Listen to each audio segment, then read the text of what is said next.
On Global TV News Prime, President Tinubu rejects Library Trust Fund Bill over legal concern. And in business, federal government set to prioritize strategic infrastructural development. And on the foreign scene, Iran demands end to Israeli aggression as ceasefire falters. In sports, World Table Tennis Lagos draw heavyweight with $100,000 prize. Hello and welcome to all our viewers in Nigeria and around the world to the World News Prime on Global Television. Coming to you live from the nation's capital, Abuja. I am Ramsey Enoch. A quick reminder that Global Television is on DSTV channel 365 and Star Times channel 276. And you can download the Global TV Nigerian mobile app for Android and iOS devices to keep track of our broadcast. Now the news in full.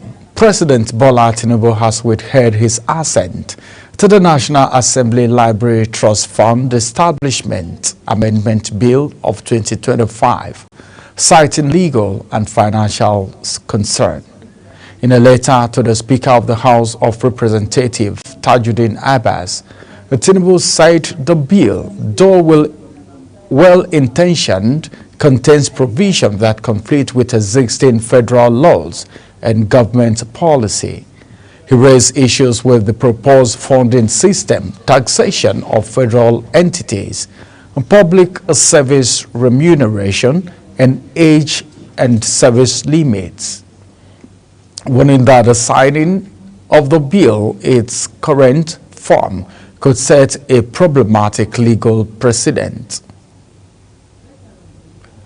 The People's Democratic Party, that is PDP, has taken a significant step towards resolving its internal crisis. The party acting chairman, Ambassador Umar Damagum, and members of the Board of Trustees had a closed-door meeting with the chairman of the Independent National Electoral Commission, Mahmood Yakubu, to discuss the party's internal crisis. Samuel Odi completes the story. The People's Democratic Party has been dealing with internal conflict and leadership crisis. The chairman, People's Democratic Party, Umar Damagum, says the closed-door meeting is to put aside differences which will determine the future. We are here today to discuss and interact with you sincerely because we had NEC and there was a decision of NEC which mandated me to sign a letter to avoid controversy. The chairman, Independent National Electoral Commission, Professor Yakubu Mahmood, welcomed the People's Democratic Party's delegates and highlighted the party's irregularities in leadership selection. So there are issues to discuss, and we look forward to this important clarification from the party as to who is the secretary. But we are here as the registrar and regulators of political parties, and we hope when we go into the working session, we will fully understand where you are coming from. As the PDP takes steps towards unity and reconciliation, one thing is clear: the party's ability to put aside its differences will be crucial in determining its future and success of the party.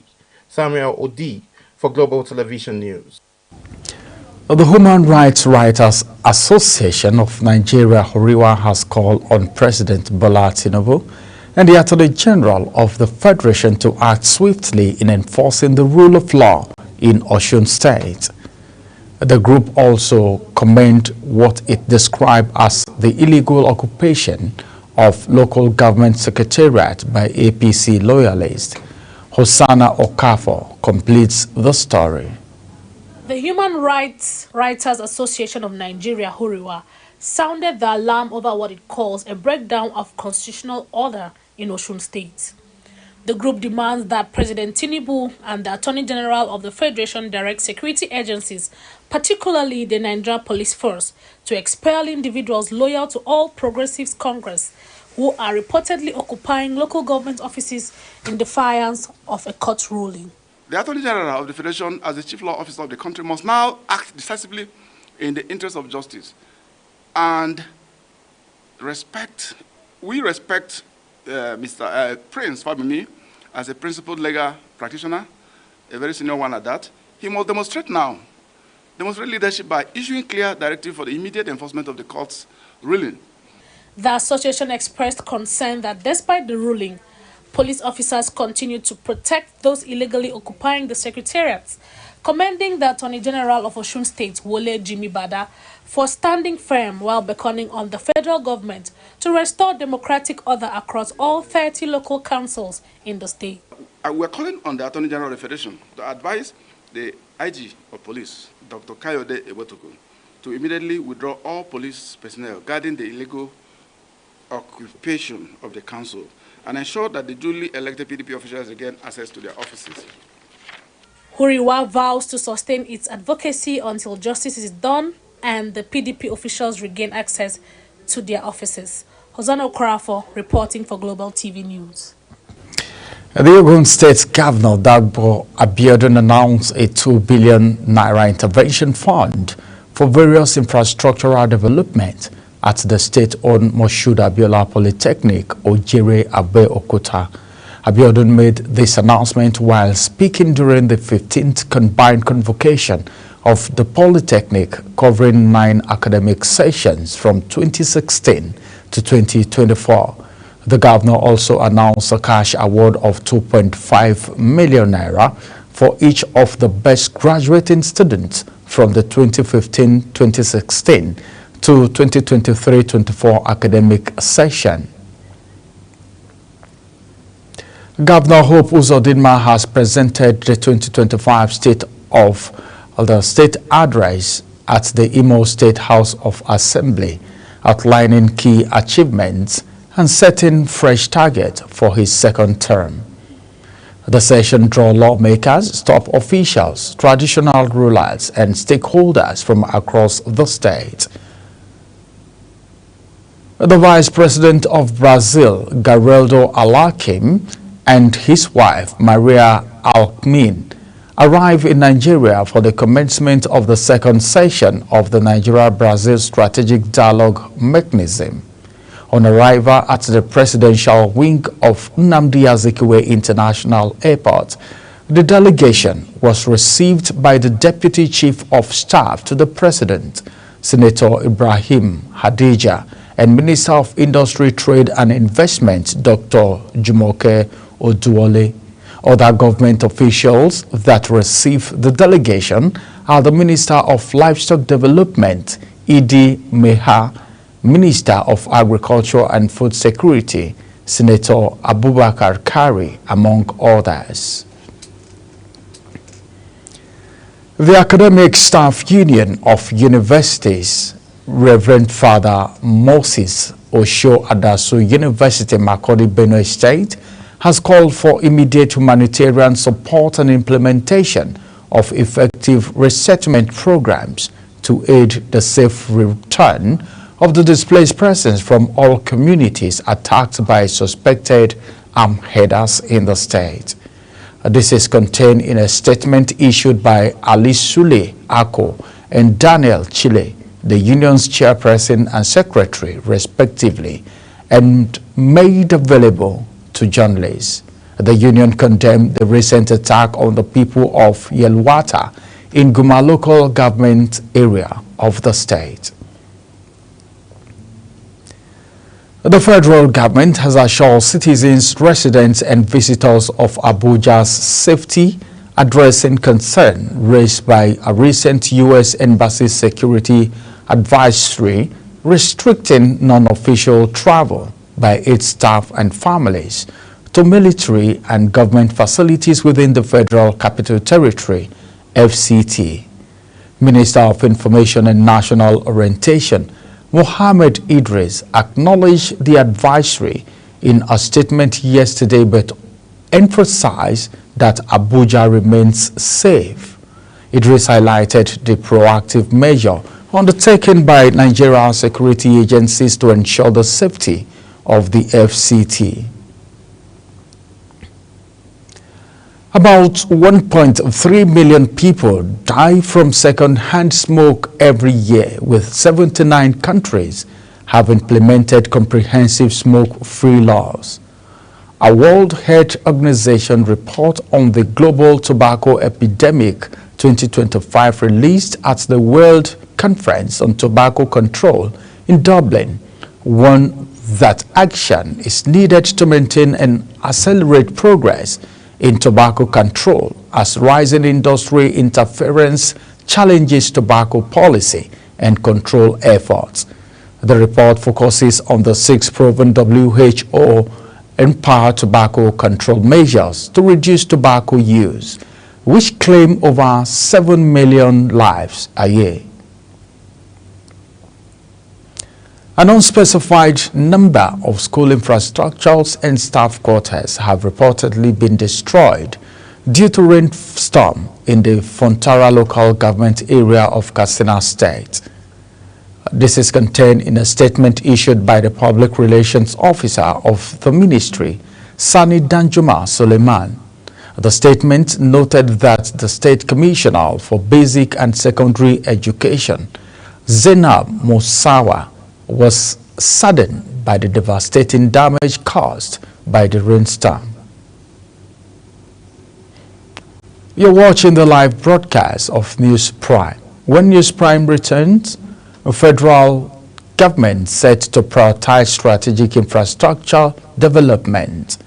Details coming shortly, plus foreign and sports stories on the other side of this break.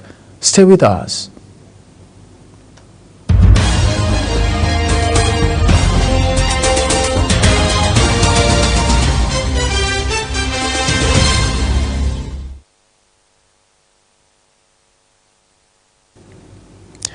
Welcome back. Now, let's take you to the world of business, where the Minister of Finance and Coordinating Minister of the Economy, Wale Edun, says the reforms introduced by the Bola Tinubu administration have effectively dismantled the dollar black market and boosted the federal government's revenue to 6.9 trillion naira between January and April 2025. The figure represents a 40% increase compared to the 5.2 trillion naira recorded during the same period in 2024. Edun made this known in Abuja during the second quarter 2025 citizens and stakeholders engagement session on the fiscal performance and reform outlook. He attributed the surge in revenue to the administration's liberation of the foreign exchange market, fiscal discipline, and the deployment of technology to block leakage across ministries, departments, and agencies.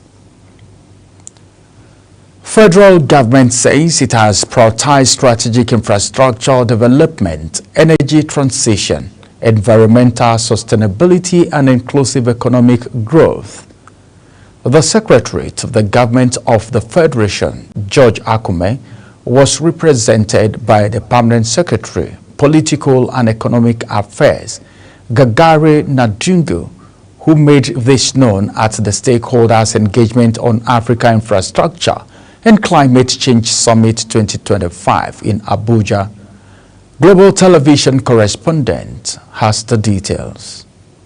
As the world intensifies action to tackle the twin challenges of climate change and infrastructure gaps, Africa must be positioned as an active architect of its own sustainable development. The world intensifies action to tackle the twin challenges of climate change and infrastructure gaps.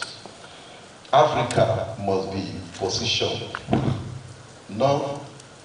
not as a passive recipient of solutions, but as an active architect of its own sustainable development. The forthcoming summit is therefore not only timely, but provide a continental platform to articulate, align, and activate collaborative strategies for resilient infrastructure and climate action across Africa. The Chairman, Planning Committee, Moses Owaro says the event is aimed to unite government, develop financial institutions, as well as private investors, technical experts, and the diplomatic community to forge actionable partnership around Africa's infrastructure transformation and climate adaptation imperatives. Ready to hold in Abuja, representing a continental platform for driving Africa's sustainable development vision through climate change smart solutions. This event will unite government, development finance institutions, private sector investors, technical experts, the civil society and NGOs, as well as the diplomatic community to forge actionable partnership around Africa infrastructure transformation and climate change adaptation imperatives. The Africa Infrastructure and Climate Change Summit 2025 will transit from ambition to action, from rhetoric to resilience. Ramsey Enoch Agbo reporting for Global TV News. Qatar has officially reopened its airspace following a temporary closure triggered by an Iranian missile strike on the Al Adel Air Base, which hosts United States forces. In a statement posted on its Verify X account, the Qatari General Civil Aviation Authority confirmed the resumption of normal air traffic operations. The missile strike was part of Iran's retaliation against United States' attack on its nuclear facility over the weekend, escalating regional tensions. The High Court of Justice, King's Bench Division, London, has concluded hearing in the €55 million oil spill lawsuit against Shell Petroleum Development Company of Nigeria Limited. The case stemmed from two major oil spills that occurred in 2008 in the Bob Community, Gokana local government area of Rivers State, Nigeria. According to Lee Day, the London-based law firm representing the claimants, the Bodo community suffered two spills involving nearly 500,000 barrels of oil from the Boni Trans-Niger pipeline operated by the SPDC. The Central Bank of Nigeria, that is CBN, has accused the Nigerian Governor Forum and others of delaying, the 85 billion naira contract for construction of 774 health care centers across local government areas in Nigeria through the respective pending litigations. CBN court documents show that about 584 health care centers have so far been constructed, while 190 remain outstanding due to what the Apex Bank described as a series of litigation. The legal dispute arose from a contract in 2007 approved by the Federal Executive Council at the time for the construction of comprehensive primary health care centers in each of the 774 local government area council in Nigeria. And now, on the foreign scene, the United States condemned Israel's apparent weaponization of food in Gaza, a war crime, and urged Israel's military to stop shooting at people trying to get food.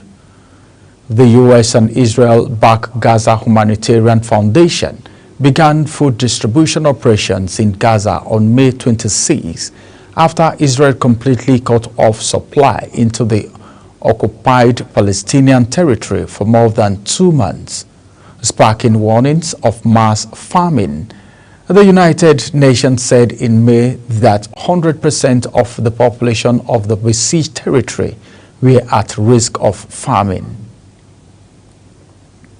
Iran's Foreign Minister Abbas Archi has denied report of a ceasefire agreement with Israel, stating that the Tehran will only stop its retaliatory attack if Israel ends what he described as illegal aggression.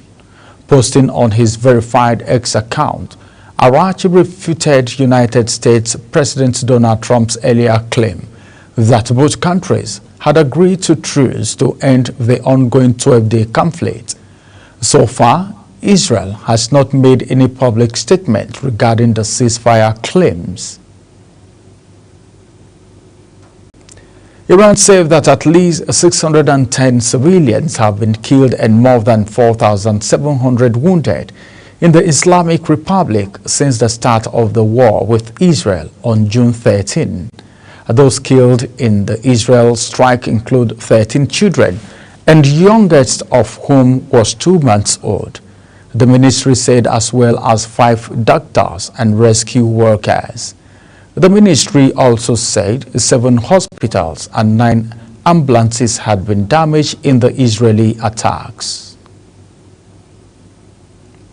And now from the world of sport, former Nigerian sprinter Olusoji Fasuba had launched a scathing attack on the hierarchy of the Athletics Federation of Nigeria, following a statement put out by the nation's governing body in the wake of Favour Ofili's purported switch to Turkey.